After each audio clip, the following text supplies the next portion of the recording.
अस्सलाम वालेकुम नाज़रीन।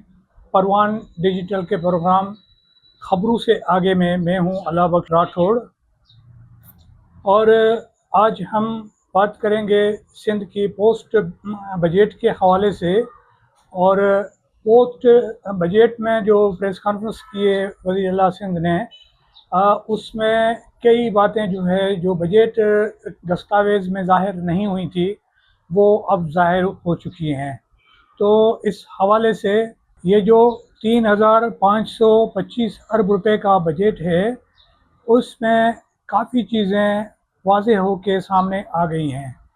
और ये भी देखना है कि सिंध जो है जो सबसे ज़्यादा गुर्बत का शिकार है वो दीगर सूबों और मुख्तलिफ़ टेरिटोरीज़ की किस तरह से मदद कर रही है और अपने लोगों का पेट भरने के बजाय उनको बाकी जो लोग हैं उनका ख्याल है। इस बार जो है वज़ीर आला ने ये भी इंकशाफ किया है कि मुश्किल वक्त में मुल्क के खातिर सूबों ने वफाक को सपोर्ट किया। इस जुमले का जो मतलब है वो ये है कि सिंध हुकूमत जो है अपना सब कुछ लौटा के इस्लामाबाद के हवाले करके, और अब ये कहा जा रहा है कि मुल्क के खातिर हमने जो है अपने सारे वसाइल या अक्सरियती वसाइल जो है वो वफाक के हवाले कर दिए हैं। तो आज हम पोस्ट बजट के हवाले से बात करेंगे। हमारे सीनियर रिपोर्टर मोहम्मद अली नुकरच हमारे साथ हैं। तो मैं खुशामदीद कहता हूँ मोहम्मद अली नुकरच को। मोहम्मद अली नुकरच साहब, ये बताएं कि सीएम साहब ने जो सखावत की है, जिसको कहते हैं कि हातम ताई की कब्र को जो लात मारी है, आप इस अमल को कैसे देखते हैं? बहुत शुक्रिया आपका, आपने हमें मौका दिया। आज ये है कि सिंध जो है वो कहा जाता है सखावत में आगे है। तो जैसे आपने मिसाल दी, तो अब सिंध हुकूमत जो पीपल्स पार्टी है वो मुल्क में तो हुकूमत नहीं बना सकी है, मगर वो सिंध से उठकर दीगर सूबों में जा रहे हैं। वो BISP हो या दीगर मंसूबे हों, उसमें जो 21 लाख घरों का मंसूबा था, उस हवाले से वो जो है अब बलूचिस्तान में जो अफेक्टेड लोग थे, सैलाब मुतासिरीन, उनके लिए जो घरों का बंदोबस्त है वो भी सिंध हुकूमत ने ले लिया है अपने हाथ कि हम भी उसमें हिस्सा लेंगे।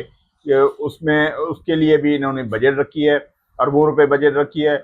इसके अलावा सिंध हुकूमत का दावा है कि हम जो है हेल्थ के मामले में मुल्क में लीड कर रहे हैं। तो हम जब सिंध वाले लीड कर रहे हैं तो हम एक मिसाल कायम करने के लिए दूसरे सूबों में जा रहे हैं। अब सिंध से निकल के अब एक सूबा जो है अपने मामलात को देखने के बजाय दूसरे सूबों में सखावत करते हुए जा रहा है। सिंध हुकूमत ने ना सिर्फ सिंध में मगर बलूचिस्तान, गिलगित बल्तिस्तान और इनका मंसूबा है कि पंजाब और KP को भी इस हवाले से सपोर्ट किया जाए। तो ये सखावत इनकी जो है यहाँ पे नहीं हो रही कि यहाँ का जो मंसूबे है पूरे कर दिए जाएं। एजुकेशन जो है उस पे इनकी कारकर्दगी ऐसी है कि वो अपने बजट, पड़ी हुई बजट जो है वो इस्तेमाल नहीं कर सकते, उन्होंने की नहीं है। क्योंकि जो सैलाब मुतासिरीन थे, सिर्फ घर नहीं थे मगर स्कूल का इंफ्रास्ट्रक्चर भी तबाह हुआ, तो वो बनाने में नाकाम हुए हैं। मगर इनको फिक्र है कि दूसरे सूबों में जाएं और नाम कमाएं। BISP हो या चाहे दूसरे प्रोजेक्ट्स हो, हेल्थ हो, चाहे घर बनाने के प्रोजेक्ट्स हो, तो ये सिंध से पूरे मुल्क को लीड करना चाह रहे हैं। मोहम्मद अली, देखिए ये कि जो बेनज़ीर इनकम सपोर्ट प्रोग्राम है वो तो सूबे का प्रोग्राम नहीं है, वो तो फेडरल गवर्नमेंट का है, वफाक का है। तो वफाक जो है उसको चारों सूबों में उसको जिस तरह से चलाना चाहे वो चला सकता है। BISP के हवाले से आज बिलावल भुट्टो जरदारी साहब ने भी कौमी असेंबली में उसका दिफा किया है। जो कहा जा रहा था नवाज लीग के कुछ रहनुमाओं ने कहा कि इसको बंद होना चाहिए, मगर आज बिलावल भुट्टो जरदारी ने वहाँ पे दिफा किया है कि भाई हम जो है 2 दिन पहले आपने खबरें सुनी होंगी कि पीपल्स पार्टी ने बाइकाट किया था बजट स्पीच का, फिर उन्होंने इनको मनवाया اور وہ ایوان میں آئے. آج بلال بھٹو زرداری نے اس کا بالکل دفاع کیا ہے کہ وہی بی ایس پی جو پروگرام ہے وہ معیشت کو بڑھانے والا پروگرام ہے, دنیا میں اس کی نام ہے پروگرام کا, تو اس پہ کوئی کمپرومائز نہیں ہوگا, کٹ نہیں ہوگا, مگر اضافہ کیا جائے. وہ تو ٹھیک ہے, لیکن جو سی ایم نے پوسٹ بجٹ جو تقریر کی ہے یا پریس کانفرنس کی ہے, تو اس میں انہوں نے یہ اعتراف بھی کیا ہے کہ سندھ کا جو بجٹ ہے وہ 300 ارب روپے کا خسارہ جو ہے, خسارے والی بجٹ ہے. اور اس کے ساتھ ساتھ اس نے ایک اور اعتراف بھی کیا ہے, وہ یہ کہ سندھ حکومت جو ہے, جو جاری مالی سال ہے اس کے دوران 52 ارب روپے جو ہے اس کے ٹیکسز جو ہے کلیکٹ کرنے میں ناکام رہی.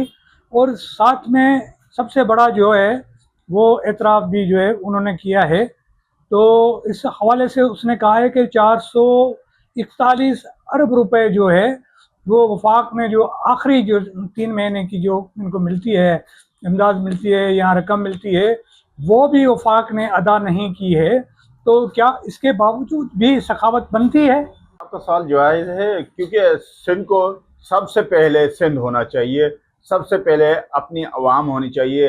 عوام کے جو مختلف پروجیکٹس ہیں, بڑے بڑے پروجیکٹس ہیں, وہ رہے ہوئے ہیں, ان پہ بجٹ نہیں رکھی ہوئی ہے. جیسے ابھی کے ٹی بندر کے لیے انہوں نے بات کی کہ کے ٹی بندر کا منصوبہ ہے, یا دیگر جو کراچی میں ہیں منصوبے, وہ اگر کہہ رہے ہیں کہ شہری سندھ میں ہم جو ہے ترقی کے لیے کام کر رہے ہیں, دن رات کام کر رہے ہیں, تو بھائی ان کو, اگر آپ کو دوسرے صوبوں میں جانے سے پہلے اپنے صوبے میں جو جاری ترقیاتی کام ہیں سب سے پہلے ان کو پورا کرنا چاہیے, مکمل کرنا چاہیے. اس مرتبہ انہوں نے کوئی نئی اسکیم نہیں لائی, مگر جو پرانی اسکیمیں ہیں صوبے سے باہر جانے سے پہلے اپنے جو جاری اسکیمیں ہیں ان کو ہی مکمل کر لیں.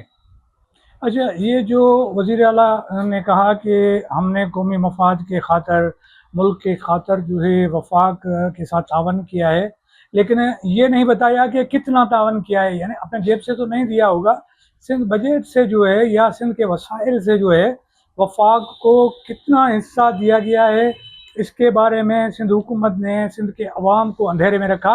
اور ساتھ میں وہ یہ کہہ رہے ہیں کہ یہ آئینی طریقہ ہے, آئین کے آرٹیکل 164 کے تحت وفاق اور صوبے جو ہیں ایک دوسرے کو گرانٹس دے سکتے ہیں. محمد علی, آپ کو پتہ ہے کہ جب پاکستان بنا تھا تو وفاق نے ایک قرضہ لیا تھا جو مہاجرین کے نام سے, آبادکاری کے نام سے, وہ ابھی تک وفاق نے پیسے واپس نہیں کیے ہیں. تو جب ایک صوبہ وہ اپنے وسائل جو ہے اپنے صوبے کے لیے ناکافی ہیں, تو یہ آئین کی جو یہ طریقے نکالے انہوں نے, کیا ان کے آرٹیکل فلاں فلاں ہیں اس کے تحت, تو وہ کتنا بنتا ہے کہ وہ وفاق کی جو ہے اس طرح کی مدد کریں. بالکل ایسا ہی معاملہ آج اس کا ذکر, بالکل آپ نے اچھی بات کی, آج اس کا ذکر قومی اسمبلی میں بھی ہوا کہ جو 2010 میں سیلاب آیا تھا, وہاں پہ لیوی ٹیکس جو ڈالا گیا تھا وہ صرف سیلاب متاثرین کی بحالی کے لیے کچھ عرصے کے لیے لگایا گیا تھا.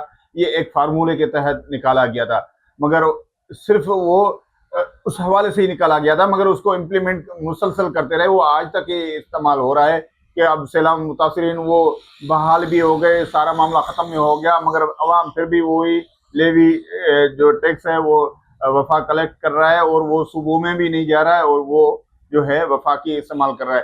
مگر بالکل آپ کی صحیح بات ہے کہ اگر وہ یہ چیزیں جا رہی ہیں تو سندھ کو اپنے دفاع کے لیے اپنے معاملات کو پہلے کلیئر کرنا چاہیے, پہلے سخاوت کرنا. یا ملک کا جو اگر معاملہ ہے تو چاروں صوبے اس پہ اتفاق کیا ہے کہ دفاعی مسائل زیادہ ہیں, اس طرف سے بھارت ہمارے پاس اوپر آ رہا ہے, اس طرف افغانستان ہے, تو وار والی صورتحال ہے. اس میں دفاعی بجٹ کے لیے یہ بھی نیا فارمولہ اس مرتبہ آیا ہے کہ وفاق کو صوبے سپورٹ کریں گے, اور اس میں جو ہے اتفاق رائے سے انہوں نے اس مرتبہ وفاق کو سپورٹ کیا ہے. مگر یہ اب کتنا وقت چلتی ہے یہ وقت بتائے گا. اچھا, ایک اور بات کہ بجٹ جیسے پیش ہوا سندھ اسمبلی میں اس وقت بھی, اور پوسٹ بجٹ جو پریس کانفرنس ہوئی اس میں سینئر وزیر جو شرجیل میمن ہیں وہ غائب رہے, اور کچھ لوگوں نے کہا ہے کہ وہ فرار ہو گئے, کچھ لوگوں نے کہا کہ وہ غیر حاضر ہیں, کچھ لوگوں نے کہا کہ وہ کسی پارٹی نے किसी काम से उसको लगा दिया है, वो गिलगित बल्तिस्तान की तरफ हुकूमत बनाने में मसरूफ़ है। किसी ने कहा कि नहीं, जो आज़ाद कश्मीर है वहाँ जो कुछ हो रहा है उसको कंट्रोल करने के लिए शरजील मेमन को इस सिंध से जो है स्पेशली भेजा गया है। तो आपकी क्या इतलात हैं कि शरजील मेमन कहाँ होंगे? बिल्कुल आपकी सही बात है। मैंने पहले भी जिक्र किया कि सिंध से ये पूरे पीपल्स पार्टी वाले पूरे मुल्क पे छाए हुए हैं या छाने की कोशिश कर रहे हैं। तो ये यहाँ से गिलगित बिल्तिस्तान की जो हुकूमत है, हमारे ज़राए कहते हैं कि पीपल्स पार्टी जो है वहाँ पे लगी हुई है कि गिलगित बिल्तिस्तान में हुकूमत बनाई जाए।